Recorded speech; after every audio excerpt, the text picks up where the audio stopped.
Film की शुरुआत में हम देखते हैं कि ये कहानी 1974 से शुरू होती है, जहां एक औरत फेस मास्क बनाने के लिए वैक्स बॉयल कर रही है और पास में उसका बेटा बैठकर शांति से नाश्ता कर रहा है।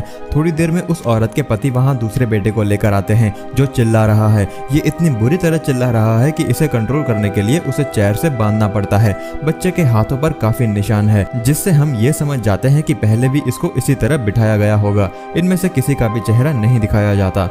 इसके बाद कहानी वर्तमान समय 2005 में आ जाती है।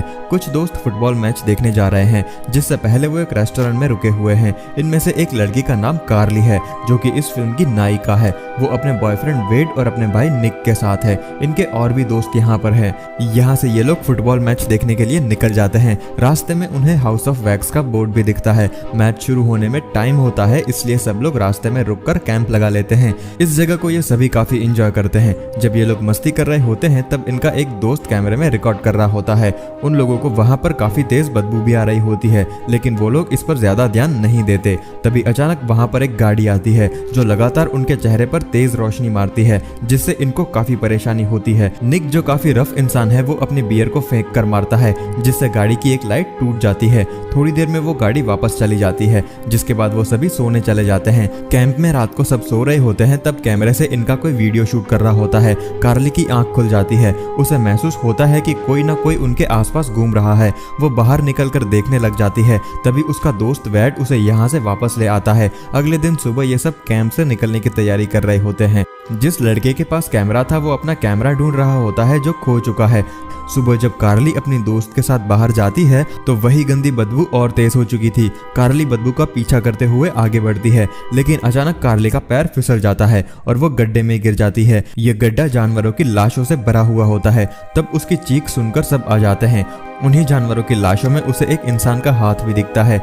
तभी वहां एक अजीब सा दिखने वाला आदमी अपनी जानवरों के खून से सनी हुई गाड़ी में आता है और गाड़ी में रखी जानवरों की कुछ लाश उस गड्ढे में फेंक देता है। सबके कहने पर वो उस इंसानी हाथ को गड्ढे से निकाल कर दिखाता है, जो किसी पुतले का टुकड़ा होता है। वहीं दूसरी तरफ वेड की कार का फैन बेल्ट टूट चुका है, जो उसने बिल्कुल नया लगवाया था। इसलिए बाकी के दोस्त उसको साथ चलने को कहते हैं, लेकिन वो अपनी कार छोड़ के नहीं जाना चाहता। इसलिए वेड और कार्ली वहीं रुक जाते हैं और बाकी के दोस्त मैच देखने के लिए निकल जाते हैं। वही अजीब सा उनको बताता है कि पास में ही एक बो नाम के आदमी की शॉप है, वहां से तुम्हारे जरूरत का सामान मिल जाएगा। इसलिए वो उनको ड्रॉप करता है, लेकिन रास्ते में इन लोगों को ये आदमी काफी अजीब लगता है। इसलिए ये दोनों बाकी का रास्ता पैदल चलकर जाने का फैसला करते हैं। उसकी गाड़ी से उतरकर पैदल चलकर आगे का सफर तय करते हैं और फाइनली बताई हुई जगह पर पहुंच जाते हैं। ये एक ऐसे टाउन में आ जाते हैं जहाँ इन्हें कोई नहीं दिख रहा होता। घर में से कोई महिला इनको झांकती है। इसके बाद पर्दे वापस लगा लेती है। चारों तरफ अजीब सी शांति होती है।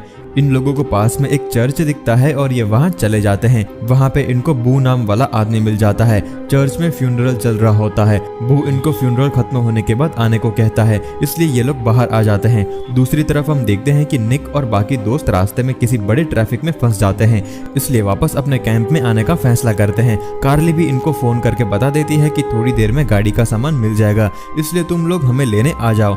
जिसके लिए निक और दूसरा दोस्त दोनों अपनी कार में इनको लेने आ रहे होते हैं। इनको अजीब लगता है कि जिस जगह ये जा रहे होते हैं वो जगह इनको जीपीएस में भी नहीं दिख रही होती। आगे हम देखते हैं कि बो को आने में टाइम लगता है, इसलिए कार्ली और वेड आसपास घूम रहे होते हैं। यहाँ इनको हाउस ऑफ वैक्स दिखता है, जो पूरा वैक्स का बना हुआ होता है। वेड इसे देखकर काफी उत्सुक होता है अंदर जाने के लिए, इसलिए वो दोनों अंदर जाते हैं। यहाँ पर बहुत सारे मोम के पुतले होते हैं जो जीते जागते इंसान लग रहे होते हैं। ये देख के इन्हें बहुत अजीब लगता है। वेड को एक कुत्ता दिखता है जो उसे काफी प्यारा पुतला लगता है, लेकिन जैसे ही वो उसके पास जाता है वो कुत्ता भौंक पड़ता है, यानी कि वो जिंदा कुत्ता है। वेड एकदम से घबरा जाता है और नीचे गिर जाता है। ये देखकर कार्ली हंसने लग जाती है। जिसके बाद कार्ली एक शीशे को साफ करके अपना चेहरा देख रही होती है, लेकिन उसके पीछे खिड़की से बाहर की तरफ से कोई अजीब सा आदमी उसे देख रहा होता है, जिससे वो डर कर चिल्लाती है। वेड जब बाहर जाकर देखता है तो वहाँ कोई नहीं होता। इसके बाद बू वहाँ आता है और वो इनको बोलता है कि तुम मेरे साथ मेरे घर चलो, वहाँ पर तुम्हें सेम साइज का फैन बेल्ट मिल जाएगा।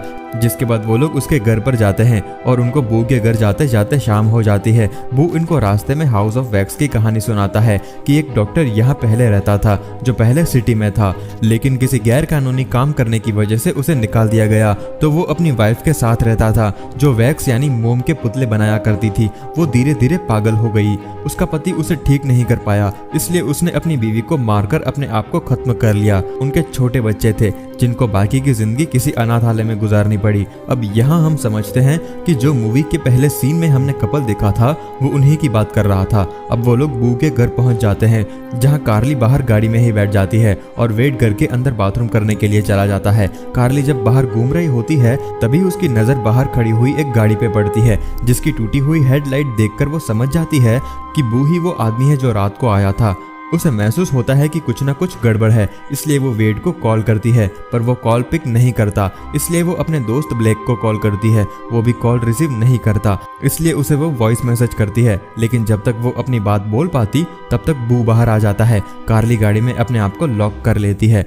दूसरी तरफ अंदर एक अजीब सा मास्क लगाया हुआ आदमी भी वेड के सीने में खंजर उतार देता है। निक भी अपने दोस्त के साथ उस जगह पहुंच जाता है। आगे हम देखते हैं कि कार्ली कैसे भी अपनी जान बचाकर भागकर चर्च में पहुंच जाती है। वहां पर काफी लोग बैठे होते हैं लेकिन वो ये देखकर चौंक जाती है कि उनमें से कोई भी नहीं हिल रहा होता।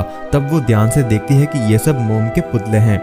एक जगह उसका पैर एक पुतले पर लग जाता है जिससे उस पुतले का हाथ उखड़ जाता है, यानी कि ये एक इंसानी हाथ होता है। यानी कि सब लोग असलियत में इंसान थे जिनको जीते जी मोम का पुतला बना दिया गया था।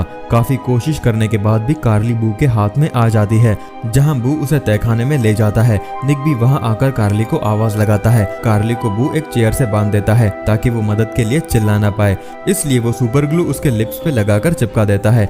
दूसरी तरफ वही अजीब सा मास्क वाला आदमी वेड को नीचे बेसमेंट में ले जाकर उसके गांवों पर स्ट्रेचिंग करता है। उसके बालों को उतारकर एक मशीन में डालकर उसके पूरे शरीर पर वैक्स डालकर उसे मोम का पुतला बना देता है, जो कि एक बहुत दर्दनाक प्रोसेस होता है। यानी कि इस पूरे टाउन में हमने जितने भी पुतले देखे वो सारे ऐसे ही बनाए गए होंगे। इस अजीब से मास्क वाले आदमी का नाम विंसेंट होता है जो बू का भाई है। फिल्म की शुरुआत में हमने जो 2 बच्चे देखे थे वो ये दोनों ही थे। इसी तरह से ये दोनों भाई सब लोगों का शिकार करते हैं। दूसरी तरफ निक और उसका दोस्त एक लोकेशन पर कार्ली को अलग अलग होकर ढूंढते हैं। बू कार्ली को चेयर से बांधकर निक के पास जाता है और उसको गुमराह करता है। वो बताता है कि यहाँ कोई नहीं आया।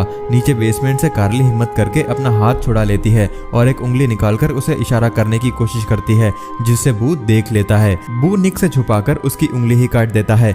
निक भी वहां से जब जाने लगता है तब कार्ली हिम्मत करके अपने ग्लू लगे हुए लिप्स को खोलकर चिल्लाती है जिससे निक को उसकी आवाज सुन जाती है। बू जैसे ही उस पर हमला करता है निक तब तक संभल चुका होता है। वो बू को मुक्के मारता है जिससे वो वहीं पर गिर जाता है। निक पेट्रोल पंप के अंदर जाकर अंदर से गेट बंद करके कार्ली को जाकर नीचे बेसमेंट में बचा लेता है, जिसके बाद दोनों बेसमेंट से बाहर आ जाते हैं और उस आदमी को ढूंढने की कोशिश करते हैं। दूसरी तरफ निक के साथ जो दोस्त आया होता है जब वो अंदर वेड को मोम बना हुआ देखता है तो चौंक जाता है। वो उसका मोम उतारने की कोशिश करता है तो साथ में उसका मास्क भी उतर जाता है। तब तक विंसेंट उस पर हमला करके उसे भी मार डालता है। अब कार्ली और निक टाउन में किसी इंसान या मदद ढूंढने की कोशिश करते हैं। तभी एक महिला है जो अपने घर से इन्हें देख रही थी, ये दोनों वहां जाते हैं। तब इन्हें पता चलता है कि उस महिला को भी मारकर पुतला बना रखा है और अंदर मशीन लगा रखी है जो एक फिक्स टाइम पे खिड़की से कपड़ा हटा देती है, जिससे बाहर के किसी आदमी को यह लगता है कि जैसे उनको कोई झांक कर देख रहा है। दूसरी तरफ एक और दोस्त ब्लैक जो अपनी गर्लफ्रेंड के साथ इन चीजों से बेखबर कैंपिंग में एंजॉय कर रहा है। अचानक उनका म्यूजिक बंद हो जाता है। वो उसे चेक करने जाता है तभी वो कार्ली का वॉइस मैसेज सुनता है, लेकिन इससे पहले वो संभल पाता विंसेंट वहां आकर उसको और उसकी गर्लफ्रेंड को भी मार डालता है। इन लोगों का जो कैमरा खो गया था वो विंसेंट के पास है। इन सबको मारते हुए सबकी रिकॉर्डिंग कर रहा होता है। आगे हम देखते हैं कि बू कार्ली और निक पर हमला करता है, लेकिन निक उसको तीरों से घायल करके वहां से कार्ली को साथ लेकर भाग जाता है। उससे बचते हुए ये लोग उसी के घर में आ जाते हैं जहां उन सनकी पागल भाइयों के बचपन की तस्वीरें मिलती है, जिससे कार्ली समझ जाती है कि विंसेंट और बू दोनों जुड़े हुए पैदा हुए। इनके पापा ने इनको सर्जरी करके अलग किया। विंसेंट इसलिए मास्क लगाकर रहता है क्योंकि उसका आधा चेहरा गायब है। निक और कार्ली तहखाने में जाते हैं जहां पर उनको उन्हीं के एक दोस्त का मोम का पुतला दिखता है, जिसको निक बचाने की कोशिश करता है तो उसकी गर्दन ही उखड़कर आ जाती है, जिसके बाद दोनों पूरी तरह टूट जाते हैं, लेकिन फिर भी हिम्मत करके वहां से हथियार ले लेते हैं। ये लोग उसी घर में छुपे हुए होते हैं, तब घायल बू वहां पर आ जाता है। बू और विंसेंट की बातचीत से ये पता चलता है कि इन दोनों को एक पूरा का पूरा टाउन मोम यानी वैक्स से बनाना है, जो ये अपनी माँ के लिए कर रहे हैं। अपनी कला में जान डालने के लिए ये लोग जिंदा आदमी का पुतला बना देते हैं। विंसेंट वही करता है जो उसे बू करने को कहता है, लेकिन बू और निक का आमना सामना हो जाता है। इन दोनों में काफी भयंकर लड़ाई होती है, जिससे लड़ाई के अंदर एक मशीन पर हाथ लग जाने से उस घर में आग लग जाती है। जब आग फैल जाती है तो सारे पुतले पिघलने लग जाते हैं। निक लड़ते हुए कमजोर पड़ जाता है। तब कार्ली पीछे से आकर बू को बुरी तरह मारती है, जिससे बू उसी आग में मर जाता है। अपने भाई को मरा हुआ देखकर विंसेंट इन पर हमला कर देता है। एक जगह कार्ली फंस जाती है। तब वो विंसेंट को समझाने की कोशिश करती है, लेकिन उनमें इतनी अकल नहीं होती। वो कार्ली को मारने वाला होता है। तब निक उसे आकर मार डालता है। जैसे तैसे दोनों भाई बहन बचकर निकल जाते हैं। अगली सुबह देखते हैं कि उनका पूरा घर जलकर राख हो जाता है। वहाँ पर पुलिस आ जाती है। ये लोग पुलिस को सारी बातें बताते हैं। जब पुलिस इनको बताती है कि उस डॉक्टर के 2 बच्चे नहीं बल्कि 3 बच्चे थे, वो तीसरा बच्चा वही इंसान होता है जो उनको फिल्म के शुरुआत में मिला था और जिसने इनको यहाँ तक लिफ्ट दी थी। लेकिन कार्ली समझ जाती है कि ये मानसिक रूप से इतना सक्षम नहीं है और ना ही इसका इन सब क्राइम से कोई लेना देना होता है, बल्कि ये दोनों भाइयों से अलग रहता है। इसलिए वो इनको साथ रहने के लिए कह भी रहा था। सो गाइस, मूवी की स्टोरी काफी इंटरेस्टिंग है। आपको मूवी कैसी लगी कमेंट में जरूर बताना। इस फिल्म का निर्देशन जॉ कलेक्ट सेरा ने किया। इसकी IMDb रेटिंग 5.4 आउट ऑफ 10 है। इसमें चैड मिचेल, एल्सिया क्यूथबर्ट और ब्रियन वैन हॉल जैसे शानदार अभिनेताओं ने अपने अभिनय की छाप छोड़ी है।